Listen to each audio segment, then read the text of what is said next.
अस्सलाम viewers, papers हम काफ़ी अर्से से अटैम्प्ट कर रहे हैं। छोटे होते से जब से हम पढ़ रहे हैं तो अब तक हम पेपर्स को अटैम्प्ट ही करते जा रहे हैं। तो ये 10 साल 20 साल का अर्सा, जो ये 15 साल का 14 साल का हमने अर्सा गुजारा है, तो इसके अंदर हमने पेपर करते रहे हैं, टेस्ट देते रहे हैं। आज हम आपको कुछ ऐसा बताने वाले हैं कि पेपर अटैम्प्ट करना कैसे है। पेपर तो हमने अब तक बहुत किए हैं, लेकिन आज की वीडियो में हम आपको ये बताने वाले हैं कि पेपर अटैम्प्ट करना सीखने के लिए आप इस वीडियो को मुकम्मल देखें। मुकम्मल देखने के बाद आप इस काबिल हो जाएंगे कि आप अपना पेपर अच्छे अंदाज में कर सकें। तो हमारा वास्ता इन चीज़ से पड़ता रहता है, पेपर हमने अटैम्प्ट करना ही करना होता है। लेकिन आज मैं आपको कुछ ऐसा बताने वाला हूँ जिसके ज़रिए से आपको ये पता चलेगा कि आपने एग्ज़ाम के अंदर पेपर को अटैम्प्ट किस तरीके से करना है। क्योंकि पेपर अटैम्प्ट करते हैं, ये फर्स्ट करो हमारे पास अब 2 पेपर हैं। इन पेपर्स पर मैं आपको कंपेरिजन करके बताऊँगा कि अच्छा पेपर कौन सा और बुरा पेपर कौन सा है।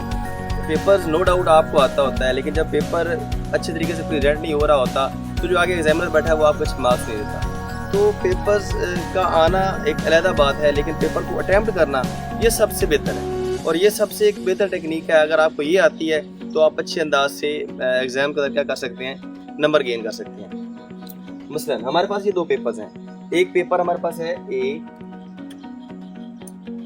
और ये एक हमारे पास पेपर है बी। ये जो हमारे पास पेपर ए है ये हमारे पास किसी टॉपर बच्चे का है,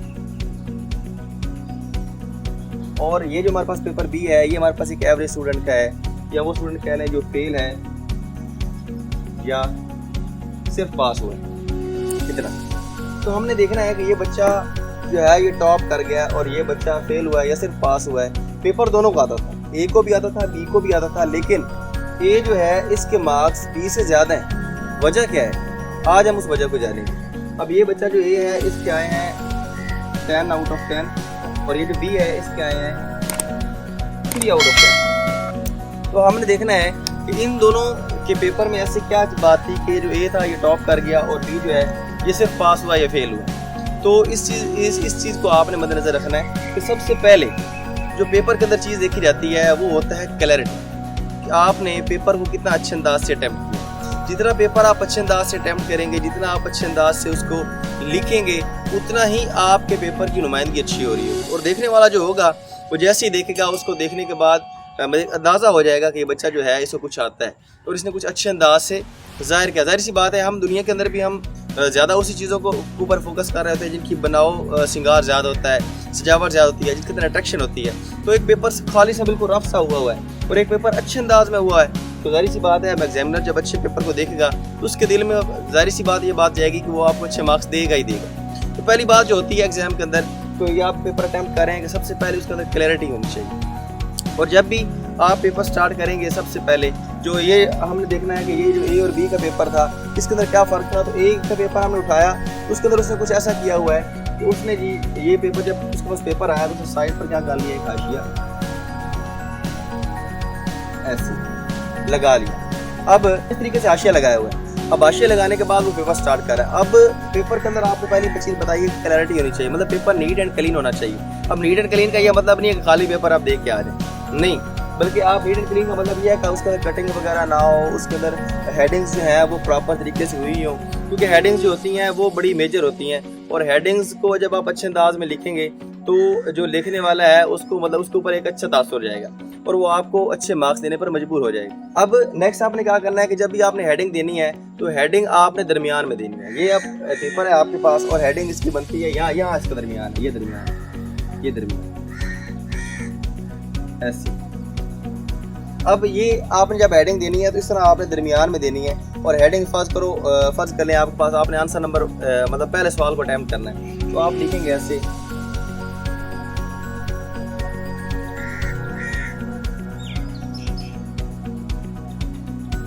अब ये इस तरीके से जब आप लिखेंगे तो एग्जामिनर जब देखेगा तो उसके ऊपर एक अच्छा तासुर हो जाएगा। वो मतलब हेडिंग जो देख रहे हैं और आंसर को देख रहा है कि आपने किस तरीके से अटैम्प्ट करने की कोशिश की है, तो एक अच्छा तरीकाकार है। इस तरीके से जब आप लिखेंगे आंसर नंबर 1 तो अब जो एग्जामिनर देखने वाला है उसके ऊपर एक अच्छा तासुर जा रहा है कि आपने एक अच्छे अंदाज में लिखने की कोशिश की है। तो आपने हेडिंग्स को हमेशा यहाँ पे सेंटर में लिखना है। और एक और बात जो आपने ज़हन में रखनी है वो ये है कि आपने लेड पेंसिल का इस्तेमाल नहीं करना। पेपर के अंदर कहीं भी आपने लेड पेंसिल का इस्तेमाल नहीं करना, आपने प्रॉपर उसी मार्कर का इस्तेमाल करना है, और मार्कर भी ब्लू नीले रंग का मार्कर आपने इस्तेमाल करना है और काले रंग का मार्कर इस्तेमाल नहीं करना।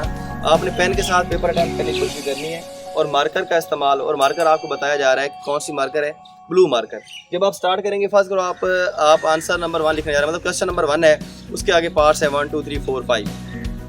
अब उसको आप लिखने जा रहे हैं तो सबसे पहले आप दरमियान में हेडिंग लगाएंगे, और हेडिंग लगाने के बाद आप उसका क्या करेंगे, उसका प्रॉपर आंसर लिखना शुरू कर। नेक्स्ट हमारे पास क्या होता है, नेक्स्ट हमारे पास अब जब आपने आंसर नंबर 1 को लिखना शुरू किया है, आंसर नंबर 1 के अंदर फर्स्ट करो आपने क्वेश्चन नंबर 1 का जो पार्ट है 1 उसको स्टार्ट करना है, तो उसको आपने इसके वेरी नेक्स्ट से आपने क्या करना है, स्टार्ट कर देना है ऐसे।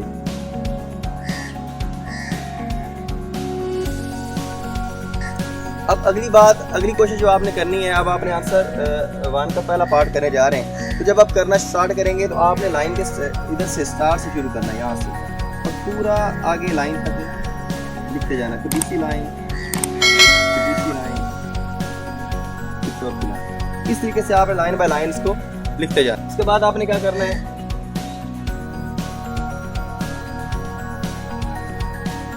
इतना जब आप कर लेंगे, करने के बाद नेक्स्ट आपने क्या करना है, नेक्स्ट आपके पास फर्स्ट करें कोई डेफिनेशन आती है, तो डेफिनेशन जब भी आपके पास आएगी आपने उसको बोल्ड करके लिखना है। वो डेफिनेशन किसी भी तरह से हो सकती है, आपने उस डेफिनेशन को क्या करना है, बोल्ड करके लिखना है।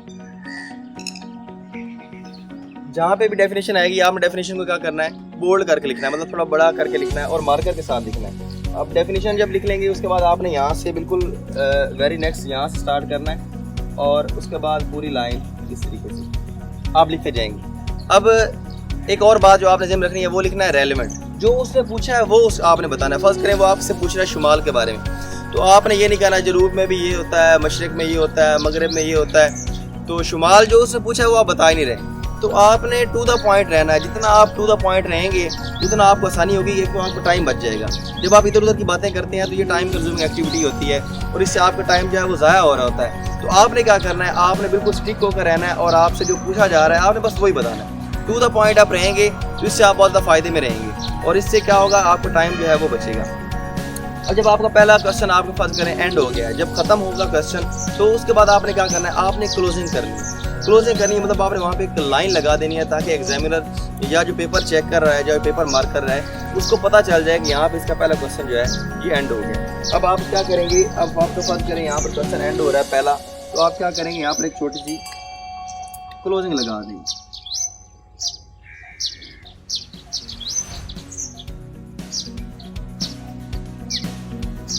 ये आपने क्लोजिंग लगा दी। जब आपने इस तरह से क्लोजिंग लगा लेंगे, एग्जामिनर को ये पता चल जाएगा कि यहाँ पे उसका क्वेश्चन क्या है, एंड हो रहा है। अब एक अच्छी प्रेजेंटेशन है, एक अच्छा तरीकाकार है जिसके ज़रिए जिसको आप फॉलो करते जा रहे होंगे तो आप अच्छे मार्क्स लेने में कामयाब हो जाएंगे। तो यहाँ पे आपकी क्लोजिंग ये बता रही है कि यहाँ पे आपका क्वेश्चन एंड हो। अब नेक्स्ट चीज़ जो हमारे पास आती है वो क्या होती है कि आपने करना ऐसा है कि आपको जो अच्छा सवाल आता है, आप फर्ज करें आपके पास 5 पार्ट्स हैं, 5 में से आपको 4 बहुत अच्छे आते हैं, एक आपको नहीं आता। तो आपने क्या करना है, आपको जो सबसे अच्छा क्वेश्चन आता है, फर्स्ट करो 5 पोर्शन है उसके, एक क्वेश्चन के आंसर नंबर 1 है, इसके 5 पार्ट्स हैं। 5 पार्ट्स में से 4 आपको आते हैं, पहला भी आता है, दूसरा भी आता है, तीसरा नहीं आता, चौथा और 5वां आता है। तो आप इनकी जो अरेंजमेंट है, जो इनकी तरतीब है, उसको शिफ्ट कर देंगे। मसलन आप यहाँ पे पहले क्या कर देंगे, पहले आप फर्स्ट कर लें, आप यहाँ पे दूसरा कर दें, दूसरे के बाद आप पहला कर दें, पहले के बाद आप क्या करें, वो तीसरा जो आपको नहीं सही तरीके से आता उसको दरमियान में कर दें, उसके बाद चौथा और 5वां फिर आपको अच्छे तरीके से आता है, आप चौथा और फिर 5वां। अब जब पहला आपको बहुत अच्छे तरीके से आता होगा, दूसरा अब आपने इनकी नंबरिंग आपस में शिफ्ट कर दी है। नंबरिंग शिफ्ट कर दी है, जब चेक करने वाला पहला देखेगा, दूसरा देखेगा, उसका ऑटोमेटिकली एक ज़हन बन चुका है, उसको पता है कि इस बच्चे ने जो भी लिखा है ठीक लिखा होगा, क्योंकि उसने आपका पेपर देखा, देखते साथ उसने आपकी प्रेजेंटेशन देखी है, उसने आपके पेपर अटैम्प्ट करने का स्टाइल देखा है, उसने आपका नॉलेज थोड़ा सा चेक किया है। आपके वो 1-2 आंसर चेक करेगा, वो कहेगा ठीक है, तो नेक्स्ट वो चेक करता ही जाएगा और आपको मार्क्स पूरे मिलते जाएंगे। ऐसे करके फिर वो चेक करेगा और आपको 2/2 आपको मिलते जाएंगे। उस तरीके से आपको पूरे नंबर मिल जाएंगे। ये चीज़ होती है पेपर अटैम्प्ट करने के अंदर बहुत ही ज़रूरी कि आपने अरेंजमेंट्स जो है वो चेंज कर लेनी है। जो क्वेश्चन आंसर जो नहीं आता, जो पार्ट आपको नहीं आता, उसको आपने कहीं दरमियान में वहाँ पे एडजस्ट करना है जहाँ पर उसका पहले से ज़हन बन चुका हो। पहले 2 ये हमारी वैसे भी साइकी है, तो साइकोलॉजिस्ट जितने भी हैं वो यही कहते हैं कि जब आप first impression is the last impression. ये भी हमने सुना हुआ है। तो आपका फर्स्ट इंप्रेशन एक अच्छा इंप्रेशन जब उसके ऊपर पड़ गया, तो सेकेंडली वो जब देखेगा तो उसको ऑटोमेटिकली ज़हन बन चुका है, इसने जो आगे आंसर किए हैं, जितने भी इसने आगे जवाब दिए होंगे वो बेहतरीन अंदाज में इसने दिए हैं। अब नेक्स्ट जो आपने करना है, एक फर्ज करें आप लिख रहे हैं, लिखते हुए आपसे होगी गलती, तो आपने एक काम जो नहीं करना वो इंतहाई है। हम क्या करते हैं, अब हमारे पास फर्ज करें हमारे पास एक ये लाइन है, ये लाइन हमने लिखी थी, इसके अंदर हमारे पास हमसे होगी गलती, तो आपने कतई ये काम नहीं करना, ये वाला ऐसे हम करते हैं, ये नहीं करना, ये कभी भी नहीं करना, इससे अच्छा इंप्रेशन नहीं जाएगा। आपने क्या करना है कि जब फर्ज करें आप ये लाइन है, ये लाइन इसके अंदर आपसे होगी खराबी, मतलब ये लाइन आप कहते हैं कि ये लाइन दरमियान में ना हो, तो आप सिंपल सा साथ ऐसे क्रॉस लगा दें, ये डबल लाइन लगा के आप उसको क्रॉस कर दें। अब उसको एग्जामिनर जो चेक कर रहा है उसे पता चल जाएगा कि ये लाइन इसके अंदर इंक्लूड नहीं है। तो इस तरीके से जब भी आपने कोई कटिंग वगैरह करनी है, कटिंग पहली बात तो करनी नहीं है, अगर आप फर्ज करें कोई लाइन ऐसी लिख देते हैं जो आप चाहते हैं कि दरमियान में ना हो, तो इस तरीके से आप उसके ऊपर क्रॉस लगा देंगे। जब आप क्रॉस लगाएंगे तो एग्जामिनर जो होगा, जो चेक करने वाला होगा, उसको पता चल जाएगा कि ये जो लिखने वाला है वो बता रहा है कि ये वाली लाइन इसके अंदर इंक्लूड नहीं है। और ये काम मोस्टली जो होता है ये उन स्टूडेंट्स के साथ होता है जो स्टूडेंट्स जिन्होंने टेस्ट नहीं दिए होते। जिन्होंने टेस्ट दिए होते हैं उनकी तो एक रूटीन बन चुकी होती है, उनको पता होता है कि हमने पेपर अटैम्प्ट कैसे करना है, किस तरीके से करना है, पेपर कर करके उनका एक मुकम्मल माइंडसेट बन चुका होता है और उनसे ऐसी गलतियां कम ही होती हैं। ये गलतियां ज़्यादा उन लोगों से होती हैं जो पेपर्स नहीं देते, टेस्ट वगैरह नहीं देते, या जिन्होंने कभी एग्जाम के अंदर बैठने की उनकी प्रैक्टिस नहीं है, तो जो बार बार टेस्ट देते हैं उनकी प्रैक्टिस हो चुकी होती है और उनसे ये गलतियाँ कम होती हैं। नेक्स्ट काम जो आपने करना है वो ये करना है कि पेपर पूरा करने के बाद आपने उसको पढ़ना है। सेल्फ असेसमेंट, आप खुद चेक करें, आप खुद देखें, आप उसको खुद पढ़ें कि आपके पेपर के अंदर कोई गलती वगैरह तो नहीं रहेगी। हो सकता है कहीं पर रोल नंबर मिसिंग हो सकता है वहाँ पे आपने बबल से ही फिल ना की हो, तो ये चीज़ें आपने पहले खुद चेक करनी है। सेल्फ असेसमेंट जो होती है, जो खुद का बंदा जायज़ा लेता है, वो आप अच्छे अंदाज में ले सकते हैं। तो जब आप एग्जामिनर से पहले एक बार खुद रिव्यू कर लेंगे तो उसके अंदर मुमकिन गलतियाँ जितनी भी होगी वो ख़त्म हो जाएंगी और अब आपका पेपर जो है एक बेहतरीन और फर्निश्ड फॉर्म में आपके एग्जामिनर के पास पहुँचेगा। नेक्स्ट आपने क्या करना है कि आपने उन मार्कर्स और उस पेन का इस्तेमाल करना है जिससे आपने टेस्ट दिए होंगे। फर्ज करें आप पेन के साथ पेपर टेस्ट देते रहें, कॉलेज में है, स्कूल में है, यूनिवर्सिटी में, तो जहाँ पे भी आप पेंसिल के साथ देते रहें या पेन के साथ देते रहें, तो जिस चीज़ के साथ आपकी प्रैक्टिस है। अब ये नहीं है कि आपने पेन के साथ पूरा साल टेस्ट दिए लेकिन जब पेपर में आए तो पेंसिल लेके आ गए, ऐसा नहीं करना। इस तरीके से आपकी जो हैंड राइटिंग है वो मुतासिर होगी और आपके लिखने का अंदाज मुतासिर होगा, तो आपने ये काम नहीं करना। आपने उसी पेन या पेंसिल से टेस्ट अटैम्प्ट करना है, पेपर अटैम्प्ट करना है जिससे आप पूरा साल टेस्ट देते रहें, जिससे आप पूरा साल लिखते रहें।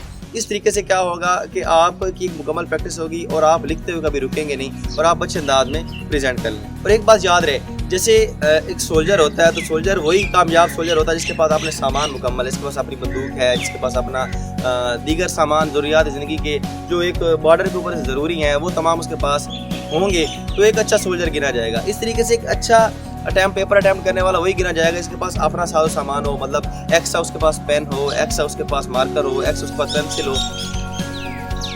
तो ये तमाम चीज़ें एक अच्छे पेपर अटैम्प्ट करने वाले के पास होनी चाहिए। आपके पास स्केल अपना हो, आपके पास रिमूवर का इस्तेमाल तो बिल्कुल करना नहीं, तो ये चीज़ें आपके पास अपनी होनी चाहिए। पेन है, पेंसिल है, उसके अलावा आपके पास स्केल वगैरह, स्याही वगैरह, तो ये तमाम चीज़ें आपने अपने पास एक्स्ट्रा रखनी है ताकि ऑन द स्पॉट जब आपको ज़रूरत पड़े तो आपको किससे मांगनी ना पड़े, आपके पास हो, आप वहीं पे उसको रीफिल, अगर पेंसिल के अंदर स्याही, पेन के अंदर स्याही डालनी है तो वहीं से रीफिल करें और फ़ौरन से लिखना शुरू कर दें ताकि आपका टाइम वेस्ट ना हो। और ये सारे काम वही काम करेगा जो एक अच्छा लिखारी है, जो एक अच्छा लिखने वाला है, जो एक अच्छा पेपर अटैम्प्ट करने वाला है, जिसके माइंडसेट बना हुआ है। और इसके ये वही काम कर सकता है जिसने पूरा साल मशक की है, पूरा साल एक्सरसाइज की है इस चीज़ की कि मैं एग्जाम के अंदर कैसे बैठूंगा, कैसे पेपर अटैम्प्ट करूंगा। तो ये तमाम चीज़ें अगर आपके अंदर होंगी तो आप अच्छे अंदाज में क्या कर सकते हैं, आप पेपर को अटैम्प्ट कर सकते हैं। और सबसे मोस्ट इम्पोर्टेंट जो होता है वो आपकी होती है पेपर की प्रेजेंटेशन। अब ये स्टूडेंट आपके पास था, इसकी प्रेजेंटेशन ठीक नहीं थी। अब ये स्टूडेंट का इसकी प्रेजेंटेशन क्या थी, बेहतरीन थी। अब इसको 10 आउट ऑफ 10 मिले और इसको 3 आउट ऑफ 10 मिले। क्यों? क्योंकि प्रेजेंटेशन का फ़र्क है। आप जितनी अच्छी प्रेजेंटेशन रखेंगे उतना ही ज़्यादा अच्छा इंप्रेशन जाने वाला है। तो पेपर अटैम्प्ट करने का स्टाइल आपके सामने, ये कुछ सीधा चीज़ें मैंने आपको समझाई हैं, बताई हैं, और ये वो चीज़ें हैं जिनके ऊपर आप अगर आप उसको फॉलो करेंगे तो आप अच्छे अंदाज में पेपर को अटैम्प्ट कर सकते हैं। तमाम को कहते हैं चीज़ों को अच्छा प्रेजेंट करना, तो जितना अच्छा प्रेजेंट करेंगे उतना अच्छा इंप्रेशन जाने वाला है। तो गाइज़, उम्मीद करता हूँ कि आपको इस वीडियो की अच्छे से समझ आ गई होगी और आप व्यूअर्स आपने इस चीज़ को फॉलो करना है। जब आप अच्छे तरीके से फॉलो करेंगे तो मुझे उम्मीद है कि आप पेपर अच्छे अंदाज में अटैम्प्ट करेंगे।